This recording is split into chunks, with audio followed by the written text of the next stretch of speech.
Hey, welcome back to Chris's Comments, show of common sense on common ground. I have to bring up the bill that was supposed to be passed by Congress that's supposed to provide 14 billion for places like New York and Chicago, and settling all the migrants and all that good stuff, building facilities. In New York, I think there's a tent already being built. And for those of you who don't know, it's one of those big giant tents that, that can have Cirque du Soleil performers, when they do their tours. One of those types of big tents. They're big metal frames and all that good stuff. Thick ass tarps that can tolerate the weather. And they're solid. You can control the air in there with air conditioning. It can provide water and all that good stuff, and have sleeping arrangements made. It's a real good way to facilitate a lot of migrants. It's been done for quite a while now. Here's the thing: certain members of Congress want the bill to not pass. They think it's either too much money, it's too late in the rescuing and all this good stuff, and that a lot of them want to go back home anyway because of the hardships that they're facing here. And all those are valid points. But if memory serves, and I can say this because I'm a San Antonio, Texas resident, where we have actual facilities for migrants that haven't been bused, and that hold only a certain limit. We have facilities where we've been keeping them all contained, and they've been patiently waiting. You don't see any muggings or fights in the streets and all this good stuff. You don't see them trying to steal from anybody and all this good stuff. Now, the big contradiction that I have for this anti-passing the bill, 14 billion for the migrants, is the garbage that's going on about it's 14 billion for them and nothing for us. That's a load of bullcrap. Housing organizations and community organizations are still there. You just have to go through the process. And that's the thing that a lot of Americans don't want. And it falls along the lines with welfare. Okay. Everybody's like, oh, they're giving these free stuff. They're getting free houses. They're getting free money. They're getting free this. They're getting free medical. No, don't get me wrong. It's provided for anybody that's poor or a migrant or homeless vet. It's available for them. It's just that it's so damn slow and limited.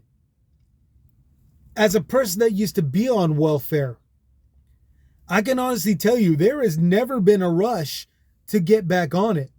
Not in place of a paycheck. Not in place of a house that I want, or an apartment. Because there was times where I thought houses were too stupid.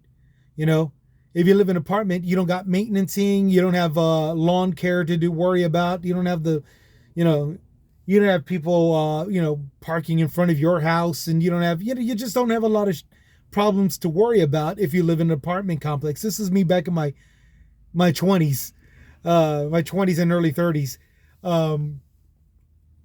But yeah, there is no rush ever to go into welfare.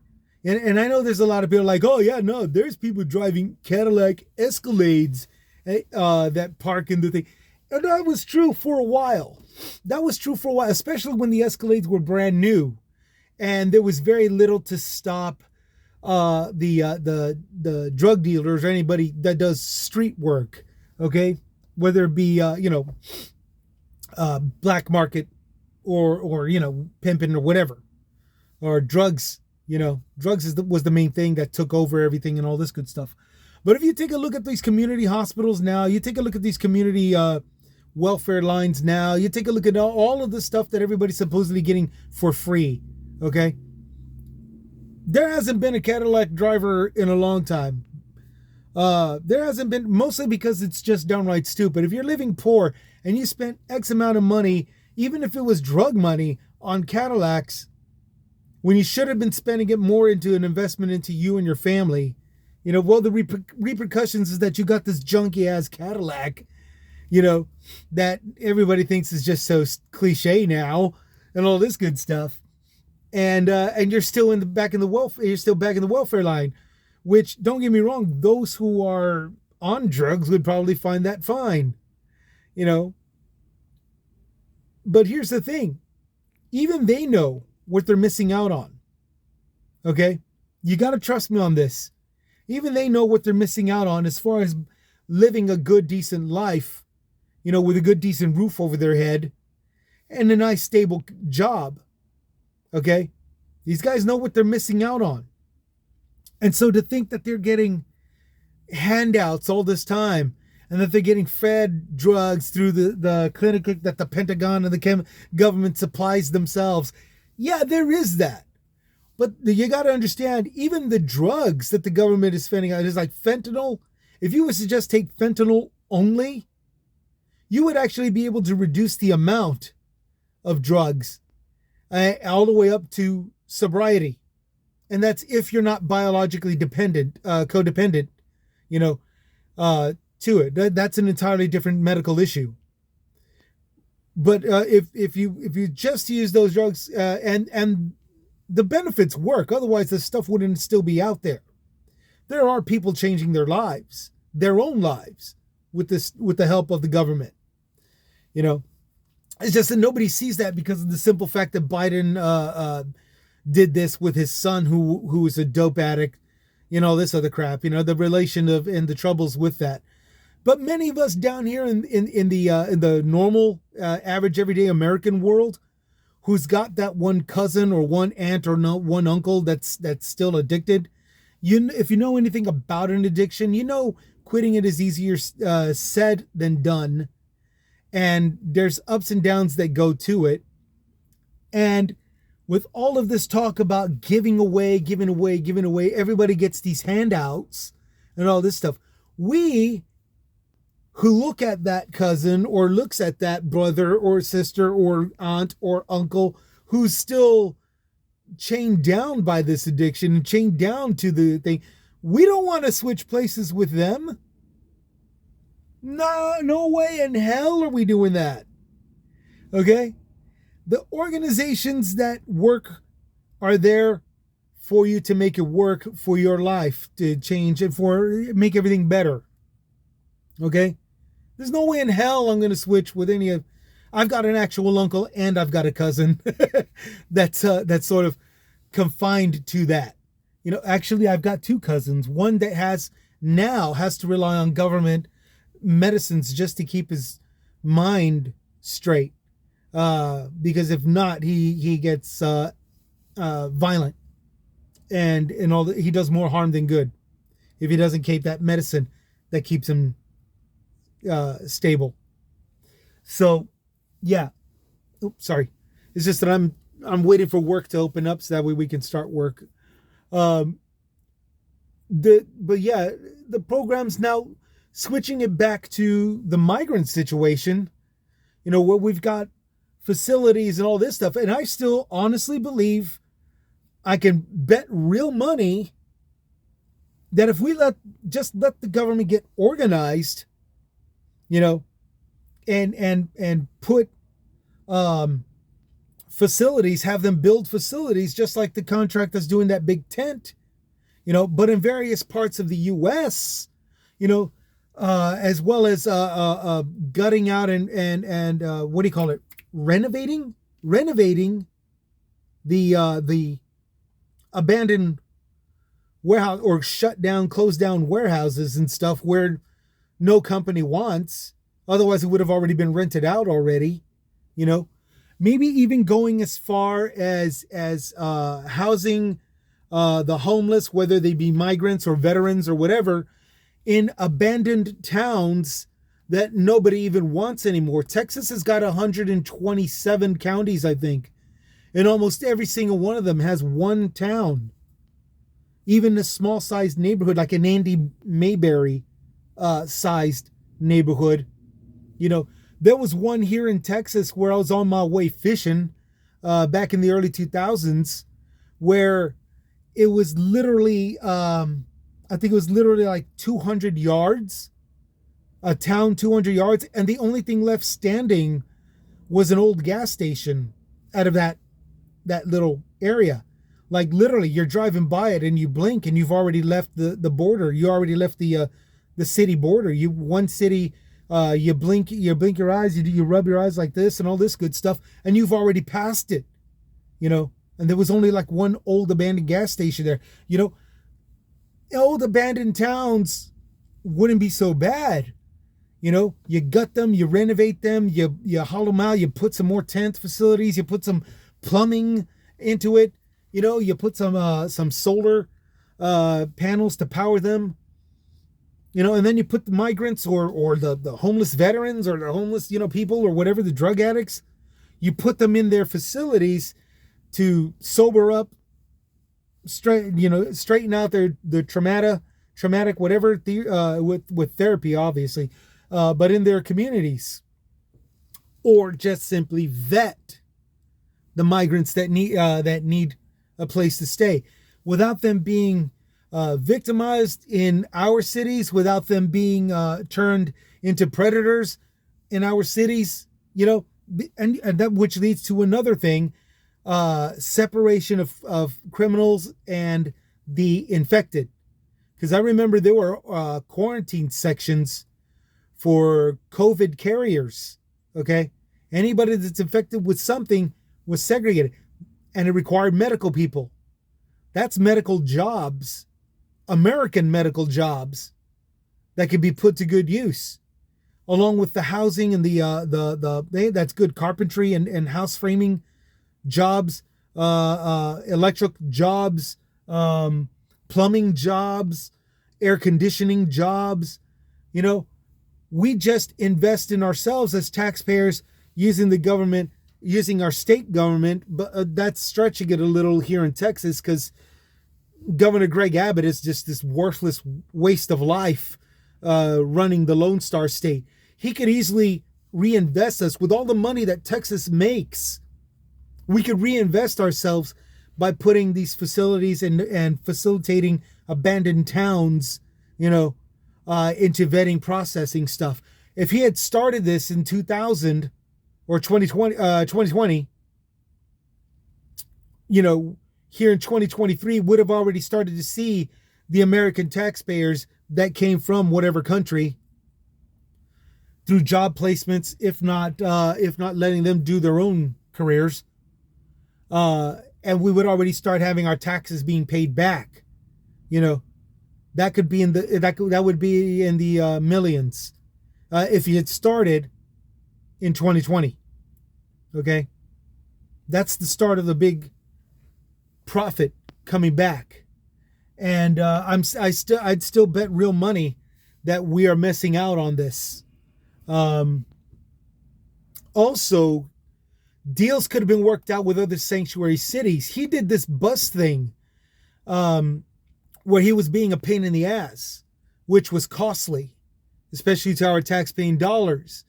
He could have worked out a deal with Chicago, with, you know, New York, with DC, you know, California, Iowa. I think Iowa is one of them also, but I can't remember. There was a total of 5 cities. Houston was one of them. You know, he could have worked out a deal with any one of those other states, any other place that was busing with the transport industry. You know, he was using buses, unmarked buses. But if he had worked out a positive deal with them, everything invested would have been paid back. Okay? Which leads to crime. Here in San Antonio, I get to boast about this. I'm sorry. I get to boast about this. Here in San Antonio, when migrants were first being removed from like Del Rio and all these other counties on the border into Bexar County, here into San Antonio City, They were originally placed in the Coliseum, one of the spare areas of the Coliseum, like for when rodeo comes around, all the horses and all the stables and stuff, or whenever there's a carnival, all of the engineerings and all of the spare whatchamacallits that they switch out, the rides that they switch out and stuff. Okay. That area in the back is where we had the migrants. They were minors. They were 13 to 17, and there was about 270, I think, to close to 300. We had that already in place, and before the Texas governor Greg Abbott ruined everything, there were some traffickers that came up and thought because this was a volunteer organization run by ordinary people that they could bully our American volunteers into releasing some of those minors to them. They said, look, they paid to come here. I need to get my pay by bringing them to whatever city that they were supposed to belong to. So you need to give me those kids. Okay? That didn't fly well here in San Antonio. Here in San Antonio, they're like, oh, okay. Then they went behind into the office and called the cops on them, and they got busted. I think there was a total of 4 of them, 4 traffickers. Okay? They tried pulling, they tried bullying, they tried doing this shit and all this other crap. Crime got stopped by way of these organizations that facilitate the migrants. Traffickers got arrested. Okay? So, I'm sorry. I've got reason to brag. I can brag about this. This is another reason why I can bet real money that if we just invest in our own selves into facilitating those migrants, the rewards just come up. The rewards just come over tenfold or whatever. Whatever the proper thing is. The payback pays big. It pays back.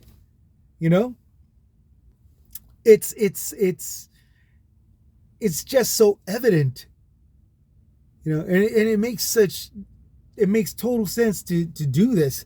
We're stopping traffickers, we're stopping people, we're saving, recovering and rescuing migrants, and facilitating them into vetting them into Americans, tax-paying Americans, that will pay us back, by doing so. It's an investment into a reward. Plain and simple. And I honestly believe that nobody really wants to go that far. Sorry about this. Because of the work. Okay? Because the work put into it. You got to pull money out right now in order to invest in it. Which still doesn't seem to be a big deal in this man's eyes.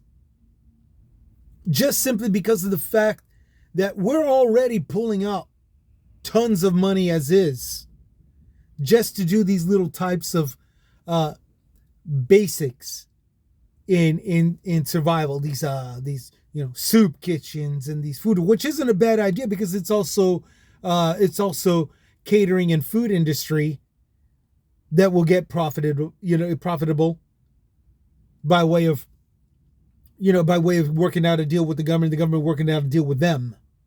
You know what I'm saying? Churches do it all the time. They strike up a lot of fundraisers. They make sandwiches and all this good stuff, and then they're distributing them out to the migrants that are waiting outside and all this stuff, that are waiting outside of their buildings and facilities and all this good stuff all along the border. But see, that's that, and then they get to go ahead and probably file it on their taxes and stuff, because churches usually don't have to pay taxes, especially when they're saying, well, we made this amount of money, yeah, but it went to this charity, it went to feeding the hungry. Okay, it's just that simple. We got so many little examples that can be done officially and at a federal level, preferably with the cooperation of the state. But even without that, even with governors all the way down to mayors who are douchebags, like my governor, and that New York mayor that's ready to, that's ready to sue instead of get everybody organized, ready to sue the government for more money instead of getting everybody organized and start that train rolling. These worthless politicians, even with them interfering, and causing growth. Now, don't get me wrong, you guys still have it easy over there in New York. You just got a crybaby guy. You got a crybaby mayor and a crybaby governor. We need more funding. That is nothing compared to the dipshit stuff that's going on by my governor. Okay? My governor is this worthless douche, complicating everything. An example, that very same Coliseum section that we held off for those minors that prevented traffickers from taking off with the kids. Okay? They went and did some interviews with the news. It says, yeah, they're treating us very good here in San Antonio. Okay?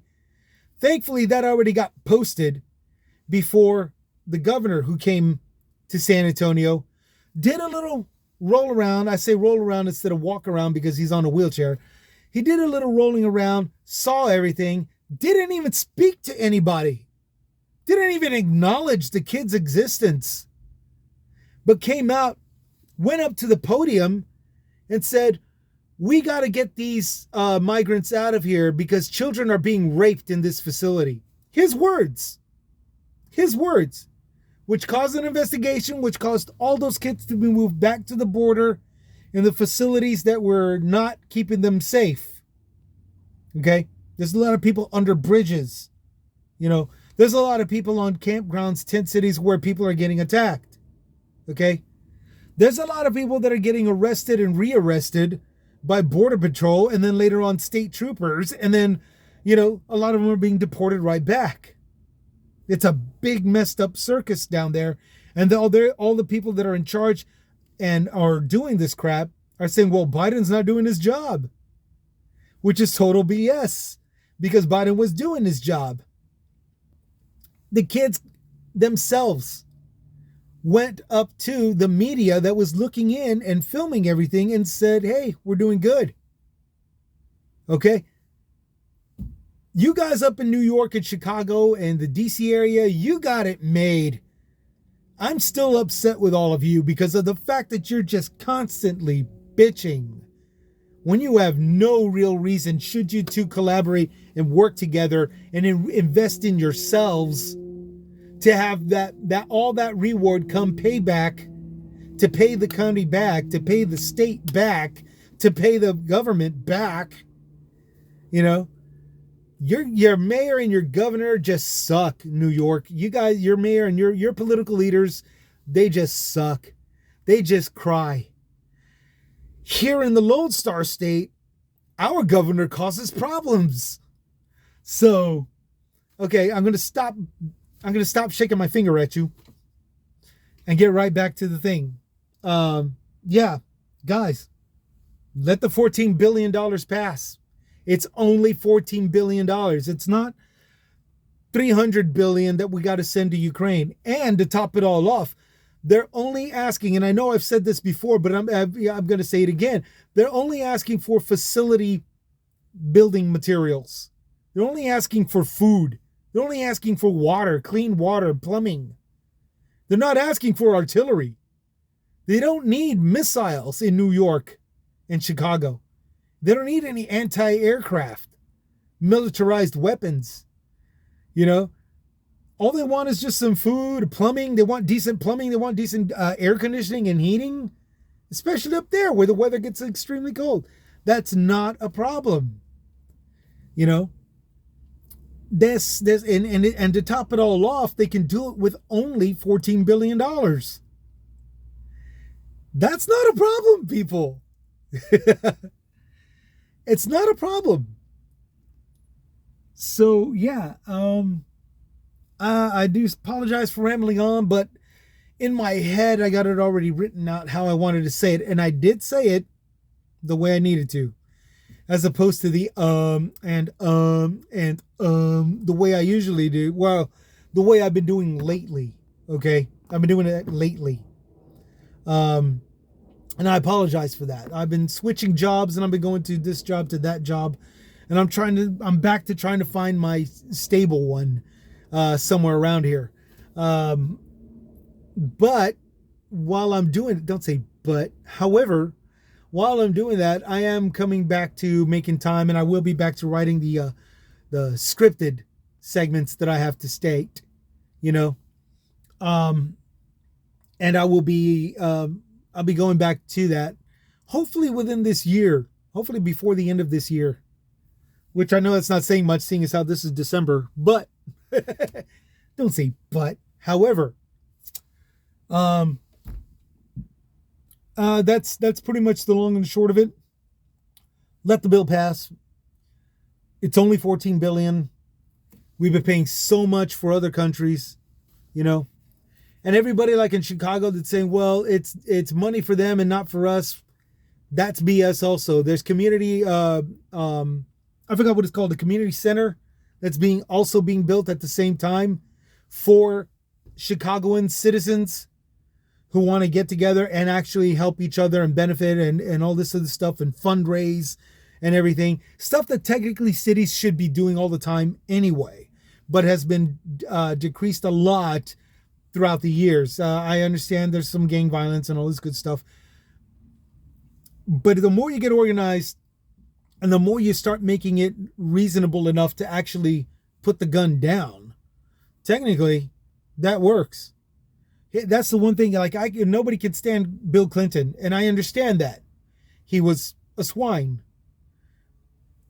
But his work for the temporary miles that he did with his anti-gun gang and anti-gun and more pro-community efforts, bills that he passed that he eventually just let expire, which was the douchebag part on his part. But bills that he passed that had gotten the kids off the streets, that had gotten more educated people, that had gotten more grants and all this good stuff, it helped. It helped. We saw a huge drastic decline in the 90s for most of America once that stuff started to kick in, and it just kicked ass all the way down to the mayor, from federal to government to state to mayors. Okay, and now nobody even thinks about it. Nobody remembers it. I don't know why. Nobody remembers it. Those were some good accomplishments. The only thing that was left to do was to keep on with the accomplishments, keep those accomplishments moving. And again, I don't know why everybody forgets it. But yeah, and so you bring up back to the to the migrants, you know, anything and everything. There's already been all these little tactics that have been done to make things go smooth. Now make it a federal, down to a government, state government, to from national all the way down to citywide, and you can get it. I mean, dude, we get so much progress being done. The scare tactics and all this stuff, and the denial. No, it's too much money, and there's no this and none of that, and all this other crap. Look, it's not a big deal once you get it going.